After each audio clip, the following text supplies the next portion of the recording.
నామానికి స్తోత్రం. ప్రియమైన సంఘస్థులారా, దేవుని బిడ్డలారా, యేసుక్రీస్తు ప్రభు శిలువ సేవల ధ్యాన కూడిక 5వ రోజు. అనుదినము క్రమంగా వస్తున్న మీ అందరికీ దైవాశీర్వాదాలు.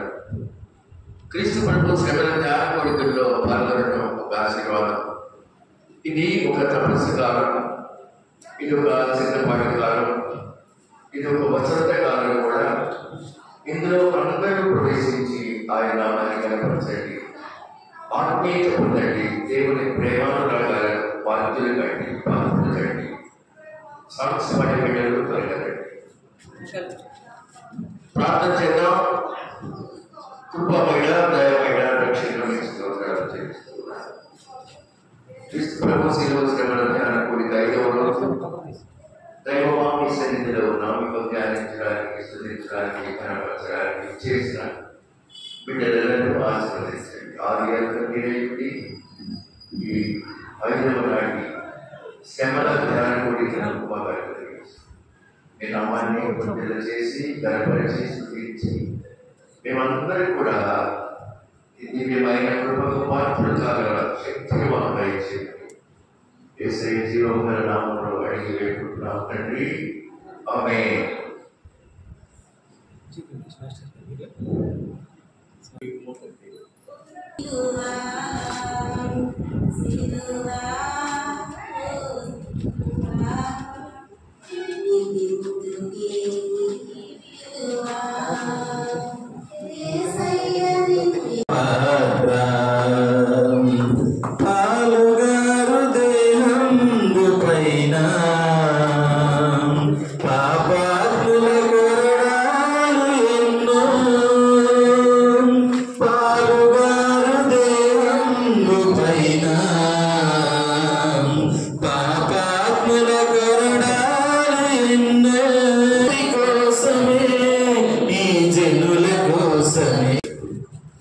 సరే, దేవుని వాక్యాన్ని ఈరోజు 5వ రోజు, శిలువ శ్రమల ధ్యాన కూడిక 5వ రోజు. దేవుడు మనకు అనుగ్రహించిన ఈనాటి వాక్య భాగం యోబు గ్రంథం 7వ అధ్యాయం. యోబు గ్రంథం 7వ అధ్యాయం చూడండి. 1-4 వచనాలు మీరు బైబిల్ చూడండి.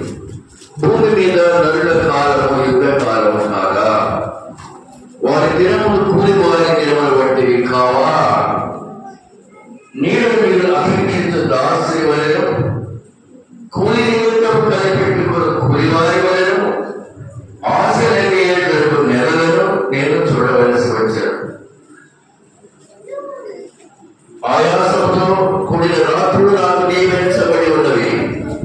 నేను పడుకున్నప్పుడల్లా ఎప్పుడు లేచదనా, రాత్రి ఎప్పుడు గర్వించినా అని అనుకుంటారు. పిల్లవారి వరకు ఇటు అటు పొందొచ్చు, ఆయాసపడుతును. ప్రభు ఈ వాక్యం మన కొరకు దీవించను కాక. మహోన్నతుడా, కృపమైన దయమైన ఈ వాక్యం మనం ప్రసాదించండి. ఇక్కడికి వాక్య నిమిత్తం వచ్చిన ప్రతి బిడ్డను ప్రేమించి ఆశీర్వదించండి. మీ కృప, మీ శరీరం మాకు దయచేయండి. ప్రార్థనా శక్తి మాకు ప్రసాదించండి. సంఘమంతటిలో మీ ప్రేమను విస్తరింపచేయండి. యేసు నామములో అడిగి వేడుకుంటున్నాం తండ్రి, ఆమేన్. ప్రియమైన దేవుని సంఘమా, దేవుని బిడ్డలారా, భూమి మీద మన జీవితం అంట యుద్ధకాలం, యుద్ధం. అవును, మనం బ్రతకాలంటే యుద్ధమే. కత్తులు ఖడ్గాలతో యుద్ధం కానిది. కుటుంబం గడవాలంటే యుద్ధం. అడమరిక లేకుండా పని చేస్తేనే కదా డబ్బు ఇచ్చేది, భక్షించబడేది. అలాగే ఉద్యోగం యుద్ధం. సిన్సియర్గా పని చేస్తేనే జీతానికి అర్హులం అవుతాం. నీ పొలం పెట్టాలంటే ఒక యుద్ధం, నీ చదువు ఒక యుద్ధం. మన ఇండియన్ క్రికెట్ టీం రాత్రి క్రికెట్ యుద్ధం చేసింది.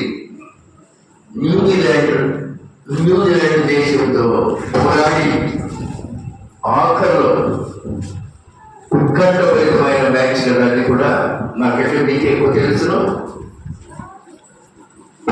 ప్రపంచ విజేతలైనారు. ఇండియా క్రికెట్ టీం యొక్క ఆ విజయాన్ని రాత్రి హైదరాబాద్ మహానగరంలో ఎంత కోలాహలంగా ఉందో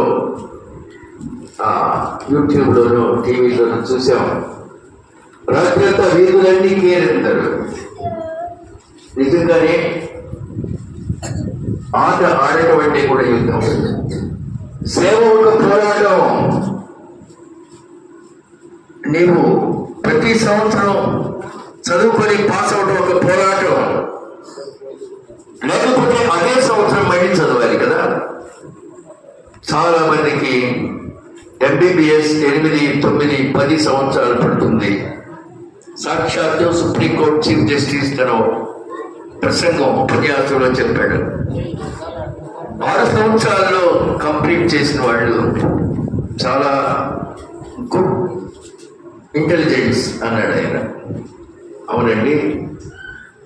అలాగే మా మనవరాలు ప్రతి సంవత్సరం పాస్ అవుతూ 5 సంవత్సరాలు ఎంబీబీఎస్, 1 సంవత్సరం ఇంటర్న్షిప్ అంటే హౌస్ సర్జరీ చేసేసింది. చేసేటప్పుడు ఆ బిడ్డ నిద్రాకాలం అనేది ఒక దశలో నా కూతురు బేబీకి భయం వచ్చేసింది. తలుపు తీయలేదు. తన రూమ్లో నుంచి ఎంతసేపు పెట్టినా తీయలేదు. చదివేశారు, భోజనానికి రావడం లేదు. భయమేసేసింది. తమ్ముడిని చూసుకుంది. సమంత బాబు తలుపు తీసింది.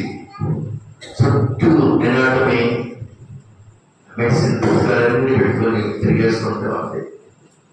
రామ అనంత గారి వాళ్ళమ్మ భోజనం కలిగి పొద్దున పెట్టుకుని అబ్బాయి చదువుతారు.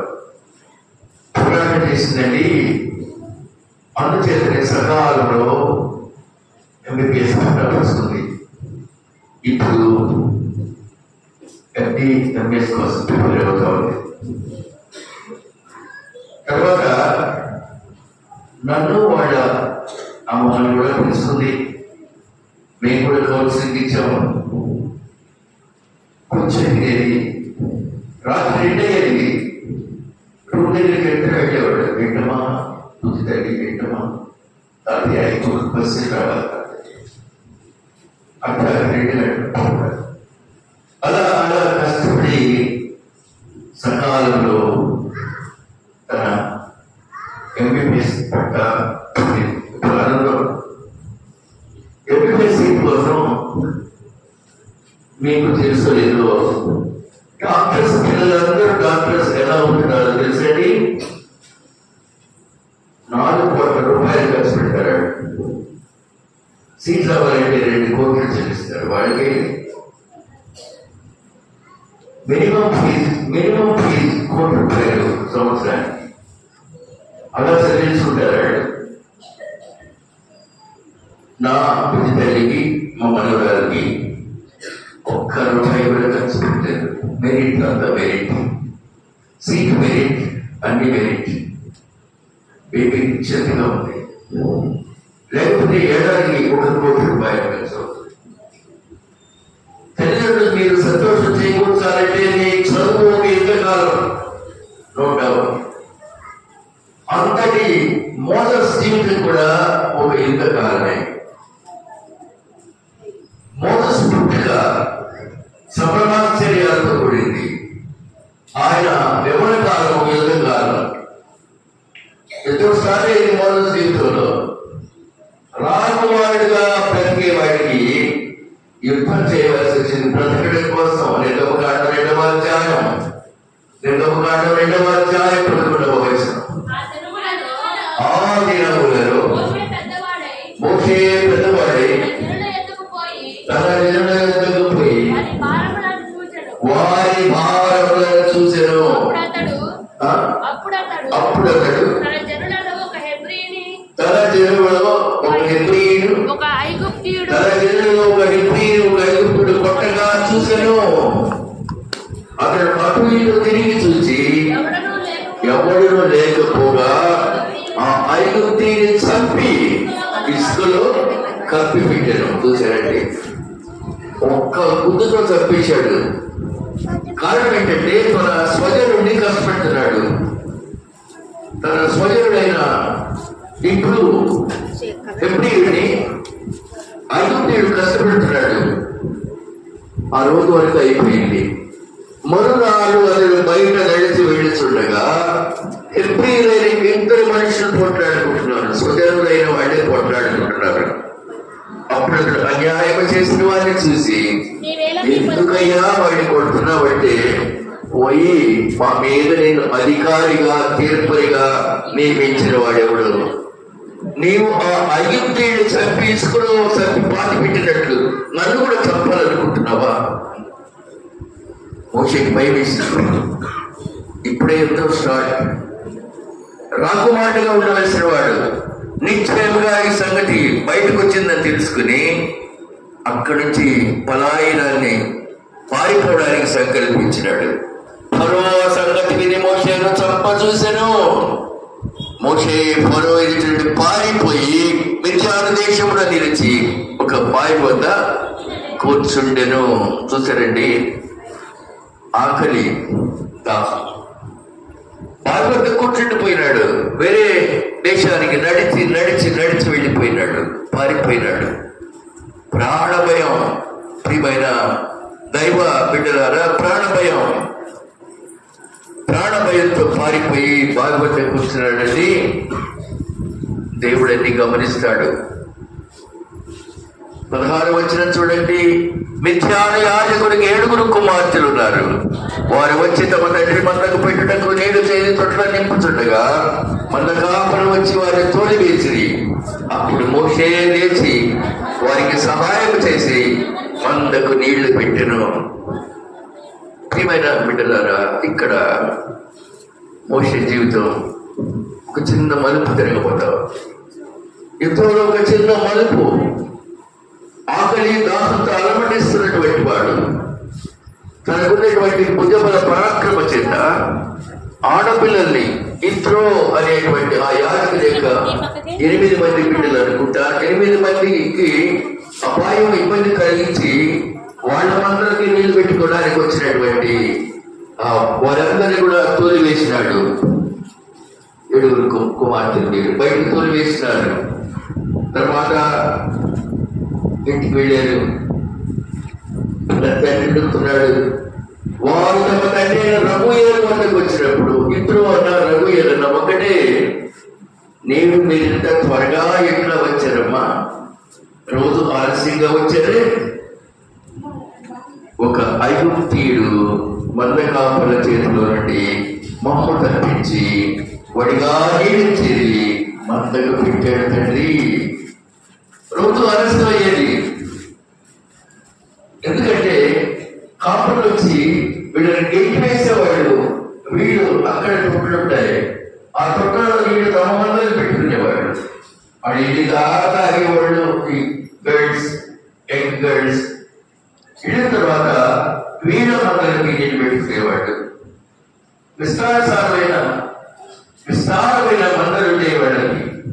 అప్పుడు అంటున్నాడు ఇద్దరు లేక రఘుయేలు, అమ్మా ఆ మనుష్యుడు ఎక్కడమ్మా?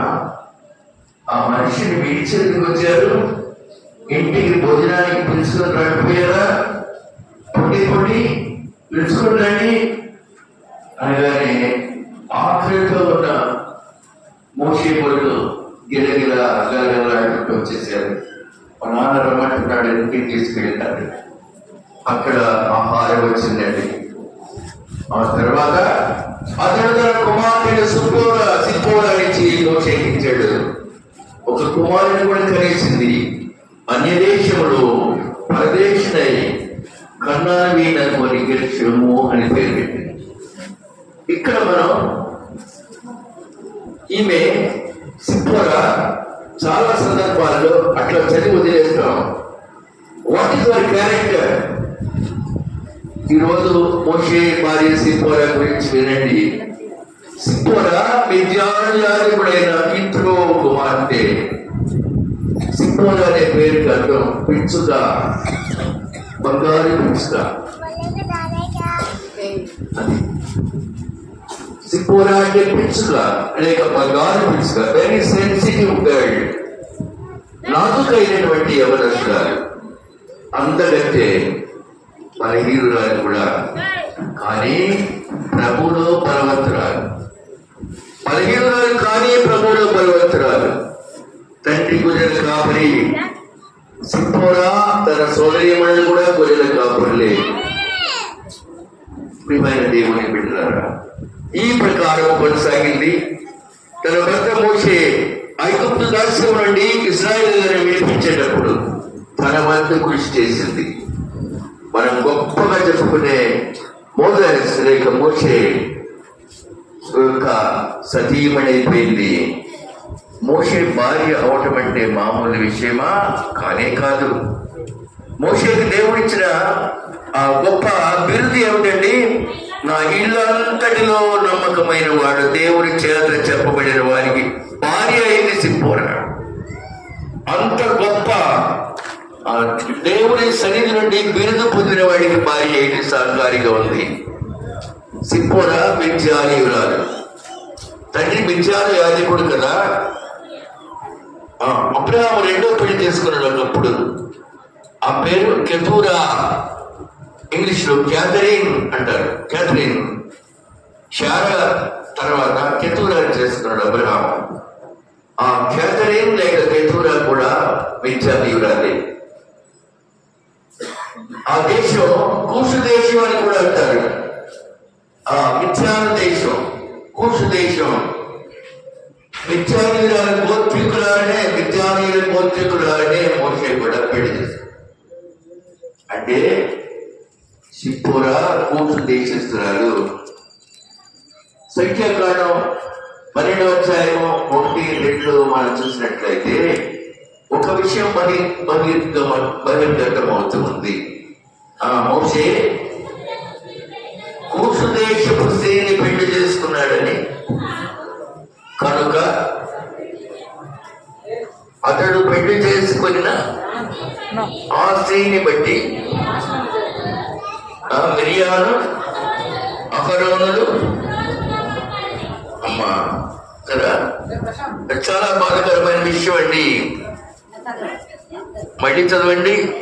మోషే కూషు దేశపు స్త్రీని పెళ్లి చేసుకుని ఉండెను, కనుక అతడు పెళ్లి చేసుకున్న సంఖ్యాకాండమే కదా. సంఖ్యాకాండం 1-2 అధ్యాయాలు, 1-2 వచ్చినారు. చూడండి, ఎవరెవరైనా వ్యతిరేకంగా మాట్లాడింది? మిరియాము అహరోనులు వ్యతిరేకంగా మాట్లాడినారు. ఆ విషయాన్ని మనం గమనించినట్లయితే ఇలా వ్యతిరేకంగా మాట్లాడినప్పటికీ ఈమె తన సహనాన్ని ప్రదర్శించింది. కాబట్టి ఆమె మొట్టమొదటి సుగుణం ఏంటంటే సిప్పోరా మొదటి సుగుణం సహనం. ఆడపడుచు ఇంతేమో చేస్తుంది. ఆడపడుచు అంటే ఎవరండి? మిరియాము. సిప్పోరా మొదటి నుంచి కూడా సహనశీలి. తన అక్క చెల్లెలతో గొడవలను వేపి సాయంకాలం నీళ్లు చేరేటప్పుడు కూడా మందకు నీళ్లు తొట్టి నిండా పోసిన తర్వాత గొడవలు వచ్చేవాడి గొడవలు కాపాడు కాబట్టి అది వాడి గొడవలు పెట్టుకునేవారు. అప్పుడు కూడా సహనంతోనే నిలబడిపోయింది. వారు వెళ్ళిన తర్వాత నీళ్లు పెట్టి ఆలస్యంగా ఇంటికి వెళ్ళేది. అంతేగాని గొడవ పడే వారితో ఎన్నడూ సిప్పోరా గొడవ పడలేదు. సిప్పోరా క్యారెక్టర్ దయచేసి గమనించండి. మోషే సతీమణి సిప్పోరా ఉండగలరు. అది ఆమె సహనం. ఆమెకు తండ్రి అప్పగించినటువంటి బాధ్యతలను సహనంతో నమ్మకంగా చేసింది. మన స్త్రీలకు కూడా అంత సహనం ఉన్నదా? స్త్రీలైనా మీరు అంత సహనాన్ని కలిగి ఉన్నారా? సిప్పోరా సహనం వల్ల ఇశ్రాయేలు నాయకుడు, ఇశ్రాయేలు దాస్యం నుండి విమోచన చేసిన మోషేకు సాటి అయిన సహకారి. గమనిస్తున్నారు? సిప్పోరా ఇప్పుడు మోషేకి సాటి అయిన సహకారి. సాక్షాత్తు మోషే కుటుంబీకులే కొడుకుతూ ఉన్నారు. కానీ పక్షంగా ఉన్నాడు. అలాగే సహనంగా వారి పక్షంగా దేవుడు ఉంటాడు. ఫిలిప్పీయులకు రాసిన పత్రిక 4వ అధ్యాయం, ఫిలిప్పీ 4వ అధ్యాయం 5వ వచనం కూడా ఒకసారి చూడండి. మీ సహనమును సకల జనులకు తెలియబడనీయుడి. ప్రభు సమీపంగా ఉన్నాడు. దేని గూర్చి చింతపడకుడి. కాబట్టి నీ సహనము సకల జనులకు తెలియపరచాలి. అది సిద్ధోరక సహనం. తండ్రికి వీలయ్యాడు. తండ్రి జీవితంలో ఆమె చాలా చాలా సహాయకురాలుగా ఉంది. కాపలకు కర్రాగా వస్తే మోషే వారికి సహాయం చేస్తుంటే ఆమె మోషేని ఇంటికి తీసుకొచ్చిందా? చెప్పండి. ఓ పర్సనాలిటీ, హ్యాండ్సమ్ గై, ఆహా పెద్ద ఫైటర్, అంతమంది తొలిచాడని ఆ పర్సనాలిటీ ఆ వీరుడితో వారి దగ్గర తొలి ప్రేమలో పడలేదు. ఎందుకంటే ఒక్కడే ఉండడానికి మాదిరిగా ఆ శత్రువులుగా వచ్చిన అందరితో ఫైట్ చేసి ట్రై చేశాడు. ఇప్పుడు ఆ గ్రేట్ పర్సనాలిటీని చూసి ఆమె ప్రేమలో పడలేదండి. ఇటువంటి కుటుంబ జీవితాన్ని కలిగి ఉందండి. ఈనాడు పిల్లలు ఎలా ఉన్నారు? ప్రియమైన యవ్వన బిడ్డలాగా ఎలా ఉన్నారు?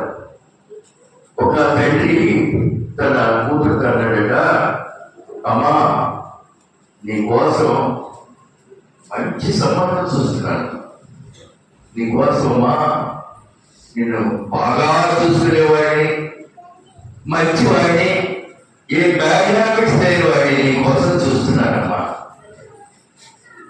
ఇంటర్నెట్ వెరీ గుడ్ డాడీ, ఈరోజు ఈ మాటలతో నేను ఫిక్స్ అయిపోయాను, వాడికి అన్ని ఇలాంటి కూడా ఉన్నాయి డాడీ. అర్థమైంది? వెరీ గుడ్ డాడీ, ఈరోజు నీ మాటలతో ఫిక్స్ అయిపోయాను, వాడికి అన్ని ఇలాంటి గుణగణాలే ఉన్నాయి అని ఎవరి గురించి చెబుతుంది. తండ్రి వెళ్ళిపోయినాడు అంటే తను ఆల్రెడీ సెలెక్ట్ చేసేస్తుంది. బిడ్డలు సెలెక్ట్ చేసుకుంటున్నారు. సిప్పోరా సెలెక్ట్ చేసుకోలేదు.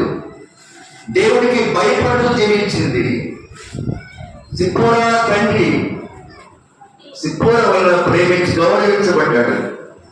అతని ఎందుకు భోజనానికి పిలుచుకోలేదు? తండ్రి ఇష్ట ప్రకారమే వెళ్ళింది బావి దగ్గరికి. తండ్రి ఇష్ట ప్రకారమే పెళ్లి చేసుకుంది. అది సిప్పోరా క్యారెక్టర్. నేను డిగ్రీ చదివేటప్పుడు కోతకాల పండుగ అని వచ్చేది. ఈ ప్రాంతంలో వాళ్ళకి తెలియదు. అప్పుడు కోతకాల పండుగ చుట్టుపక్కల గ్రామాలందరూ ఎడ్ల బండి వేసుకొని కోతకాల పండుగ వచ్చి వాళ్ళు పంటలన్నీ అక్కడ కోసేసేవాడు, ద్రవ్యాన్ని ఇచ్చేవాడు. దానికి కోతకాల పండుగ బైబిల్లో ఉంది.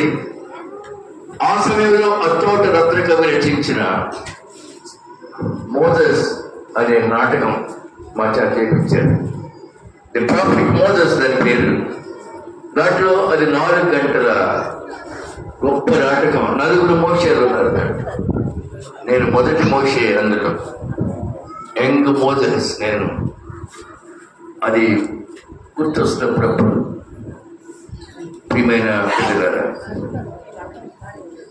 నేను ఒక డ్రామటిస్ట్ని కూడా, కాలేజ్ డేస్లో ఒక డ్రామటిస్ట్ని, మామూలు డ్రామటిస్ట్ని కాదు, పోటీలకు వెళ్ళేవాళ్ళం మేము. అవార్డులు తెచ్చుకునేవాళ్ళం. అలాగే అందులో సిప్పోరా, అందులో యంగ్ మోజెస్, రెండు రంగాలు. ఒక మోజెస్ రెండు బావిలోకి చిన్న కుండ లాంటిది దించి పోస్తుంది. గజ పడుతూ కింద పడేది, పగిలిపోతుంది. అయ్యో కట్ట పగిలిపోయింది అంటది. నేను కొట్టే రత్నంగా వేశాడు. ఆ గడ్డ పగిలిపోతే ఈ ఘటన లేదా జనం చప్పట్లు కేరెత్తారు ఆ డైలాగ్కి. అలా చిన్నప్పటి నుంచి బైబుల్ నాటకాలు వేసాం. ఎవరినో అన్నిటికి తీసుకొచ్చి డాన్స్ వేయలా. Purely Bible stories, purely Bible stories. అలాగే అది ఒక చిన్న అనుభవం. ఇలాగే భర్తను అనుసరిస్తూ జీవించింది. మోసెస్ దేవుని ఆజ్ఞానుసారమే జీవిస్తున్నాడు.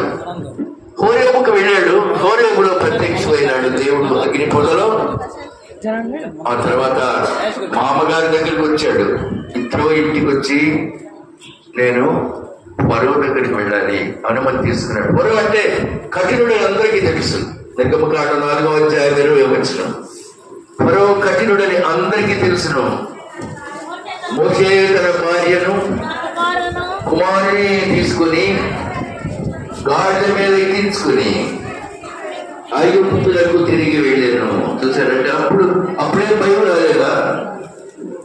ఖచ్చితంగా భయం రావాలి కదా. ఎందుకంటే వెళ్ళుతున్నటువంటి చోటు చాలా కష్టమైనటువంటి క్రూయల్ ఫెలో.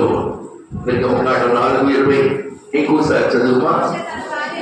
మోషే తన భార్యను తన కుమారులను తీసుకుని, కుమారుడు పేరేంటో తెలుసా మీకు? గెర్షోం, ఎలియేజర్. ఓకే. తీసుకొని గాడిద మీద ఎక్కించుకొని ఐగుప్తులకు తిరిగి వెళ్ళాను. చూసారండి, మోషే అక్కడ పర్మిషన్ తీసుకున్నాడు. మామ నేను వాళ్ళ చోటికి వెళ్తున్నాను.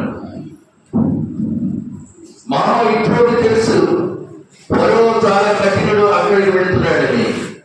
అయినా కూడా మామ అంగీకరిస్తే వెళ్ళిపోయినాడు. ఫరో ఫేస్ చేయడానికి వెళ్ళాడు.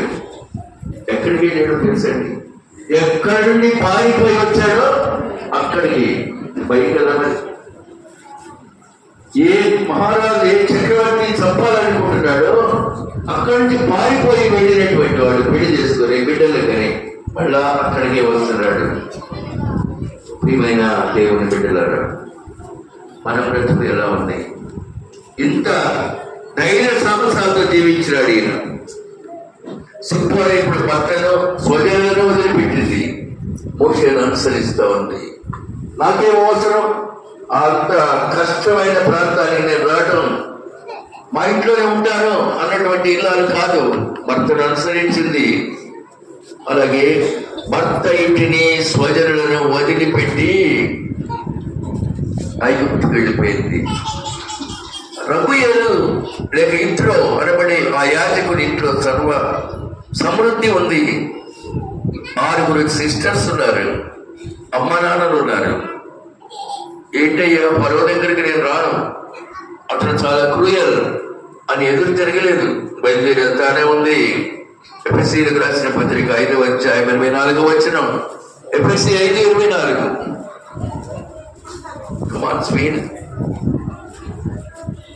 సంఘము క్రీస్తులకు లోబడినట్లుగా భార్యలు కూడా ప్రతి విషయములను తమ పురుషులకు లోపడమను. ఏమా పురుషులు లోపడాలంటే, పురుషులారా మీరు మీ భార్యలను ప్రేమించండి. అటువంటి క్రీస్తు కూడా సంఘమును ప్రేమించి అది కళంకమైన ముడతైన అటు మరి ఏదేదో లేకుండా చాలా క్రీస్తు సంఘానికి, సంఘం క్రీస్తుకు లోబడినట్లు భార్యలు పురుషులకు లోబడాలి. సంఘము క్రీస్తుకు లోబడినట్లు భార్య పురుషులకు లోబడాలి. 1 పేతురు 3వ అధ్యాయం చూద్దాం, 5-6 వచనాలు. 3వ అధ్యాయం పేతురు 3:5-6. అటువలే పూర్వం దేవుని ఆశ్రయించిన పరిశుద్ధ స్త్రీలు తమ స్వపురుషులకు లోబడి ఉండుట చేత తమ్ముడు తాము అలంకరించుకున్నారు. చాలు. సిపోరాలో మొట్టమొదటి సుగుణాన్ని మీకు చెప్పాను. మొట్టమొదటి సుగుణం ఏంటమ్మా? సహనం. అలాగే 2వ సుగుణం ఏంటంటారు? విధేయురాలు, తండ్రికి విధేయురాలు. 3వ సుగుణం ఏంటో తెలుసా? భర్తను అనుసరించింది. ఇప్పటికి 3 క్యారెక్టర్స్ ఉన్నారు సిప్పోరాలో. భర్తను అనుసరించిందండి. 4వది ఇంకొక ప్రాముఖ్యమైన క్యారెక్టర్. ఆమె సున్నతి పొందాలి అని నిశ్చయించుకుంది. సున్నతి అంటే ప్రభువుని అంగీకరించడం. ఆమె మొదటి కాలంలో సున్నతికి చాలా చాలా విలువ ఉంది. దాన్ని మహమ్మదీయుల శుద్ధి అంటారు. అది ఎక్కడే ఉంది. ఇది మహమ్మదీయులకు, క్రైస్తవులకు కూడా ఈ mosaic law and mosaic history ఖురాన్లో ఉంది. అలాగే క్రిస్టియానిటీలో పరిశుద్ధ బైబిల్ గ్రంథంలో ఉంది. ఇప్పుడు సున్నతి బిడ్డలకు సున్నతి చేస్తేనే వారికి రక్తము చెందించినారు కనుక దేవుని వారసులు అనే సూత్రం ఉండేది. ఇప్పుడు బయలుదేరిపోతుంది. సున్నతి లేకుండా నేను ఎక్కడ అయిపోయింది. తన ఇంట్లో తన కుమారుడు సున్నతి ఇవ్వాలి, చేసిన కుమారుడికి ముందు ఇవ్వాలి. కాబట్టి చూడండి, నిర్గమకాండం 4:25 మార్గంలో ఒక రాయి తీసుకుంది, కోసు రాయి తీసుకుంది.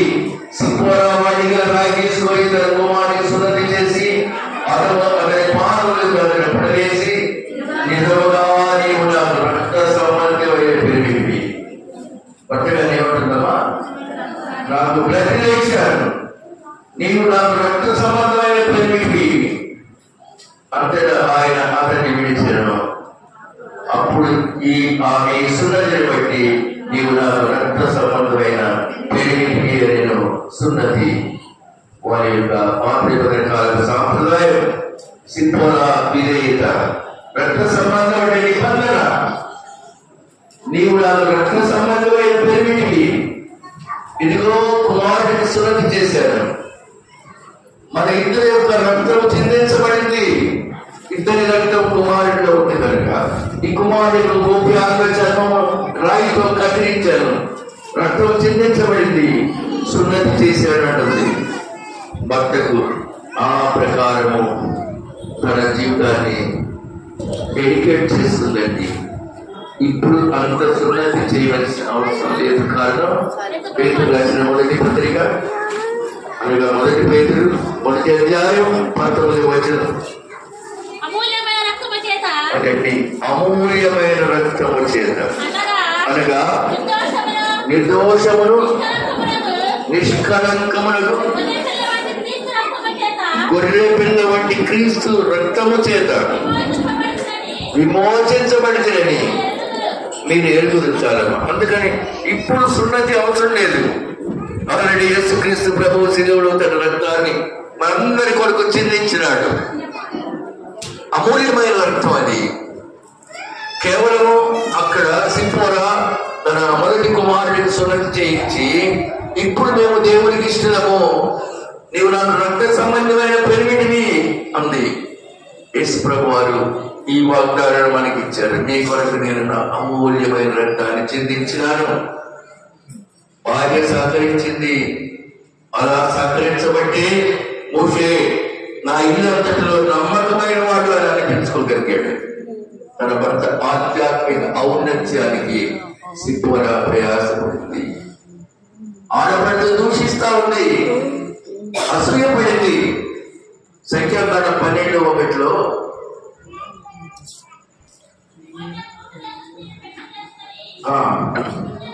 ఉండను కనుక అతను పెళ్లి చేసుకున్న స్త్రీని బట్టి మిరియాము అహరోనులు విరోధంగా మాట్లాడారు. అంటే అసూయపడ్డారు. ప్రియమైన బిడ్డలని ఇప్పుడు ఒకటి వినండి. మోషే ఫరో దగ్గరికి వెళ్ళేటప్పుడు మిరియాము ఏమన్నా వచ్చిందా? చెప్పండి. మరి ఎవరు వచ్చారు? భార్యే వచ్చింది. ప్రాణాన్ని త్యాగం చేయడానికి వచ్చింది. ఆడపడుచులు త్యాగం చేయరు, భార్య త్యాగం చేస్తుంది. త్యాగం చేయకపోగా అసూయపడుతుంది. ఇక్కడ సిప్పోరా యొక్క ఓర్పు, సహనము మనం చూస్తున్నాం. ప్రియమైన దేవుని బిడ్డలారా, మిరియాము యొక్క ఆ వింత ప్రవర్తనకు ఫలితం అనుభవించిందండి. కుష్ఠరోగం, లెప్రసీ, పాపానికి ఫలితం కదా. ఈనాడు స్త్రీలు ఎలా ఉంటున్నారు? మాటకి మాట, మాటకి మాట పురుషులతో. కొట్టు చూద్దాం 70, మా అన్నలు పిలుచుకొస్తా, అదే కదండి అన్ని చోట్ల. అదే 70 రా చూద్దాం రా మునగడు అయితే కదా. తను తిందాక వాగుతానే ఉంటాడు కదా.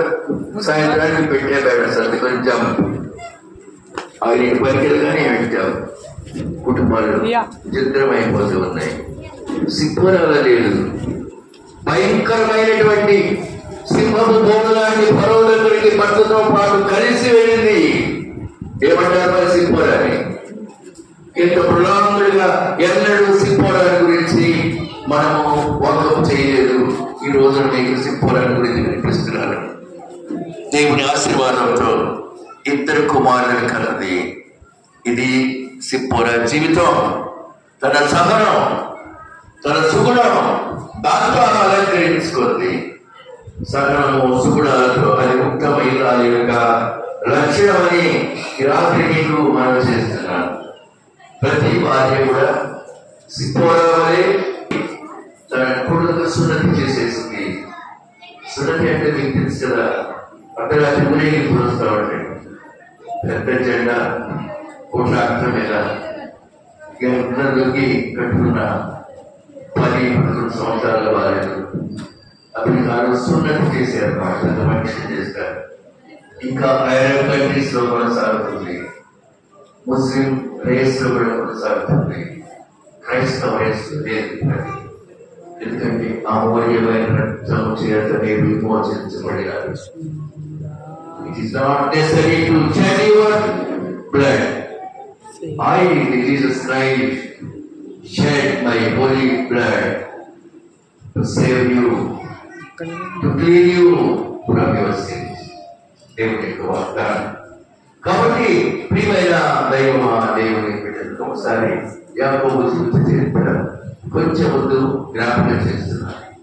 వాళ్ళకి ఒక అమ్మాయి ఉంది, దీనా. దీనా అనే ఆమెని షెకెము అనేవాడు మోహించి చెడు చేశాడు దీనాకి. షెకెము తండ్రి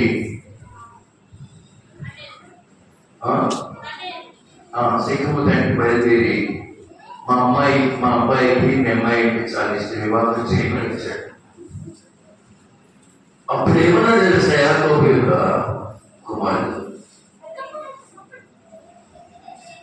నేను చేసుకోవాలి, చేసినప్పుడు నా కుమారుడు షెకెము పెళ్లి చేసుకుంటాడు, మీకు మాకు సంబంధం పెంచుకున్నాం, పొరపాటు జరిగిపోయింది అని ఇంకా అన్నాడు. మీరు కోరినంత ఓది ఇస్తాం. ఓది అనేది అక్కడే స్టార్ట్ అయింది. మీరు కోరినంత ఓది ఇస్తామండి. ఆదికాండం 34 వచనం. ఆదికాండం 34 చదువు. నేను ఈ కార్యము చేయలేము, సున్నతి చేయించుకోని వారికి మా సహోదరీయలేమో అమ్మా, అది మాకు అవమానమును.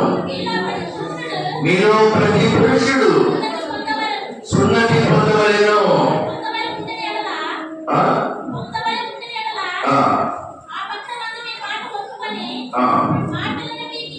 మా పిల్లలను ఇచ్చి మీ పిల్లలను మేము పుచ్చుకొని మీ మధ్య నివసించడము, అప్పుడు మనం ఏక జనం అవుతాం.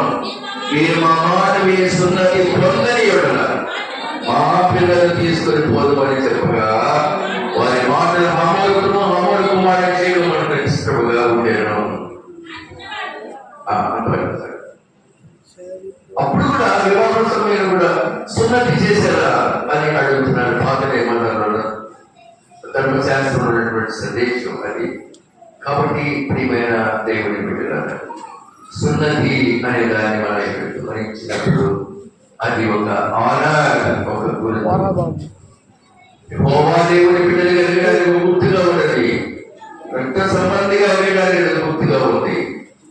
కాబట్టి ఈ రోజున మనం సిప్పోరాని గురించి కొన్ని విషయాలు ఇలా నేర్చుకుంటున్నప్పుడు తానే దేవుడికి భయపడి తన కుమారుడిని కూడా సున్నతి చేసి దేవుడి యొక్క దయకు సాక్షాత్కారానికి ఆమె ఆలవారం అయిపోయింది. ఆడపడుచు దూషించిన సగనంతో వస్తుంది. మరోవరే కఠినతకు వెళ్ళవలసి వస్తే భర్తతో వెంట వెళ్ళింది. అలాగే స్త్రీల సమాజం, స్త్రీలేని వారు సింపుల్ లాంటి ఉన్నతమైన గుణగణాలు ప్రతి ఒక్కరు అలవర్చుకోవాలి. ప్రతి భార్య తమ సుగుణాలతో ఉత్తమమైన అనిపించుకొని సింపుల్ వంటి ఆదర్శవంతమైన జీవితం కలిగి ఉండాలి. ఆలోచిస్తూ మిమ్మల్ని ఆశీర్వదిస్తూ ఈ సందేశాన్ని ముగిస్తూ ఉన్నాను. ఆమేన్.